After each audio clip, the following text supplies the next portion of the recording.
Welcome to Ken Matuzik's EDCI 522 thematic project based on the executive branch. I'm going to take you through a quick guided tour of this website that I have created concerning the executive branch. First, I will click on the home page, which kind of describes a simple description of my thematic unit here. As you read, it says I chose from my thematic unit the executive branch. It's a brief overview of the executive branch, detailing some of the qualifications of the president and the vice president, the line of succession, and also how the president gets elected to the office of the presidency through the Electoral College. The next phase is Meet the Instructor, Kenneth Matuzik. This is my 21st year at Avon High School. I began in 1992-93, long before the computer was actually, or any other technological devices were used in the classroom, back to the chalkboard with actual chalk. I remember asking the secretary to give me more boxes of chalk. Some of the older teachers would kind of chuckle at that. I thought it was really cool when I got whiteboards and dry erase markers. I've taught a variety of courses here at Avon, government, United States history, world history. I developed a course called the Vietnam War era course, and also economics, which is my actual major. I also have coached multiple sports here at Avon.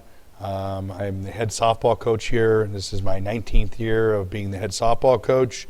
I coach also football, and I coached varsity basketball for 23 years in Avon and also outside of Avon. I would now like to walk you through the tab on the state standards that I had selected.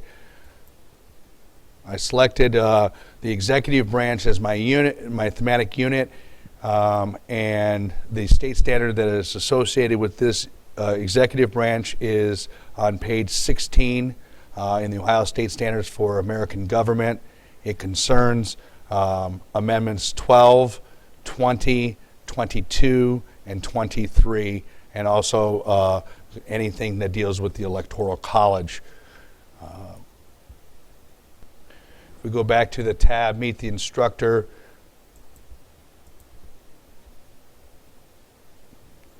if you look at the course explanation, I tried to teach citizenship, the privileges, the rights, and the duties of each citizen here in the United States as it pertains to voting, joining political parties, etc. We have created some type of a simulation for debate, as in the legislative branch. We have created a kind of a party simulation throughout the years, and the kids really, and our students really enjoy it. My first lesson is a lesson which has a PowerPoint presentation as you are viewing right now with the presidential roles. The students would pre-read these pages in Chapter 13 of Magruder's American Government, and they would find on their own the night before pictures that depict these roles of the president. There are 8 different roles that are described in the book, and they would find pictures online that they think, in their interpretation, that would depict this role. They would then write a brief summation of these roles and how they interpret this picture, and then they would send it to my Google Classroom that I created for my government class, and they would deposit it in a folder marked chief roles of the presidency. I would then share these different types of homework assignments by the students, turned into students with the rest of the class, and it promotes good discussion and discuss their roles in an everyday life. I would then go through the PowerPoint, which I also load onto Google Classroom. If you visit my Google Classroom, you can see that the PowerPoint is loaded for February of 2015. The different presidential terms of office, the salary, the benefits that each president would receive. I would then assign the students to read the next section in their book, which concerns or pertains to Lesson Plan 2, which I am going to click and show. Lesson Plan 2 concerns the role of the vice president and the line of succession.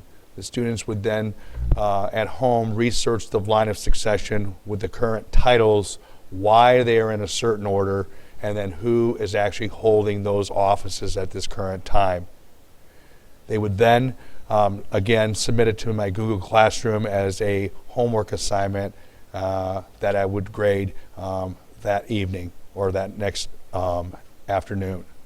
I also created a bell ringer type assignment for them. They would enter the classroom, and I have used, which someone in this classroom or this class 522 gave me, I use Padlet.com, which I would write up on the board on Padlet on a wall the following 2 questions. 1, explain how the Constitution provides for a presidential succession, and students in my class, last names beginning with A through L, would answer that question on their phones. And the second question, we explain the provisions the Constitution provides relating to presidential disability, and then last names M through Z would answer on their phones. I would give them a timed amount, maybe 10 minutes to answer that question, and then we would discuss their answers at the end of that 10 minutes. The students really enjoy this. It's very competitive because they want to be the first one to answer the questions.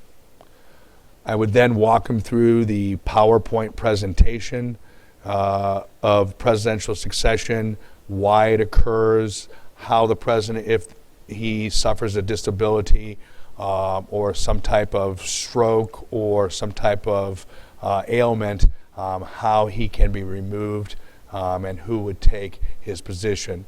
Students tend to like this because they like hypothetical situations where people replace others. My last lesson, Lesson Plan 3 before the quiz, would concern the Electoral College. And the night before, again, they would pre-read and they would go to the following website, 270 to win. That's the number of electoral votes a president needs. They would need that, and they would look up the presidential election, the possible presidential election and candidates for 2016. They give you quite a choice of looking at these and of candidates and the possible scenarios that may work out during the presidential election of 2016. They would come up with several different scenarios, 2 to be exact, and again, they would write them down and they would place them in Google Classroom in a file marked 270 to win. As they enter the classroom again, I would use Padlet.com and I would ask them 2 separate questions. Does the election process serve the goals of the American democracy today? And how can the presidential candidate receive the largest number of popular votes but lose the election? And again, this usually creates a very spirited discussion about the Electoral College and the problems that we have with the Electoral College. I would then show them a Google slide presentation concerning the issues and the details of the Electoral College. I would talk about the general election and why it's held on the first Tuesday at the first Monday of November. The second slide concerns a little 12-minute explanation of the Electoral College through the Khan Academy. The link is set right there for them during the classroom. I would show them this little video. The students seem to enjoy this type of video and this type of presentation. As I work my way through, they would have to know the reasons why we have the Electoral College and why we would keep the Electoral College, and also what are some of the possible reforms for the Electoral College, like the district vote plan, which 2 states, Nebraska and Maine, actually use the district vote plan, not the winner-take-all process. My next lesson, lesson 4, would be a review lesson for the previous 3 lessons on the executive branch. As before in other lessons, I would have the students create a quiz using the website Kahoot It. If you have not used this, this is a really neat website for all ages. It's kind of like Jeopardy. They can use their phones. What they would do is they would create a 15-question quiz, and then they would share it with me and possible group members. I would then select probably the best 2 or 3 and use them in the classroom the next day. I would create a file folder, and again, my Kahoot classroom, and they would deposit their Kahoot It quiz in my classroom. Following the last lesson, I would use an assessment in lesson plan 5, which you can view right here. I also provided a little tab you can click where it says click right here and make a copy of the test if you wish to. You can walk through the test, and it's all the concepts that we had talked about during the week, from the vice presidency through the electoral college, through the presidency, and then I also have always some choices of vocabulary terms or terms that, or people that we have learned throughout the lesson. The peer survey, I hope you would take. I put a link here that you can click on. You fill in your last name, first name, and actually take the survey. How navigational friendly was my site, the strengths and weaknesses, how creative it was, how applicable it is to life lessons or life experience in the 21st century. When you get done, then you can submit it, and I will look at the results and make the notable changes. My last tab here is my reflection implementation view. I had probably the best time creating this and reflecting on my own thoughts for the last 6 or 7 weeks. I divided my thoughts into 3 different phases: the interesting phase, the beneficial phase, and the anxiety phase. The interesting phase is that I had a great time learning a lot of new procedures to use in my classroom with my students.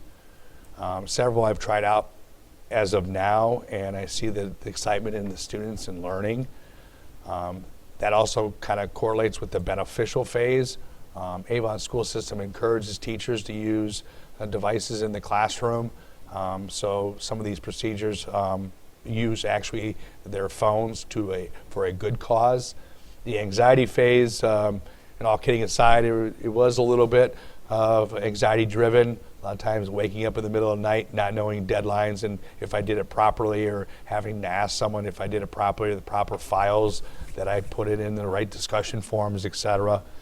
I will use this lesson, this unit, in my second semester course of government. That's why I dated everything for February, because that's about the time that I'll actually be using this. Thank you again for listening. I know it was probably a long-winded tutorial, but I am a history teacher, and it does take time to go through these things.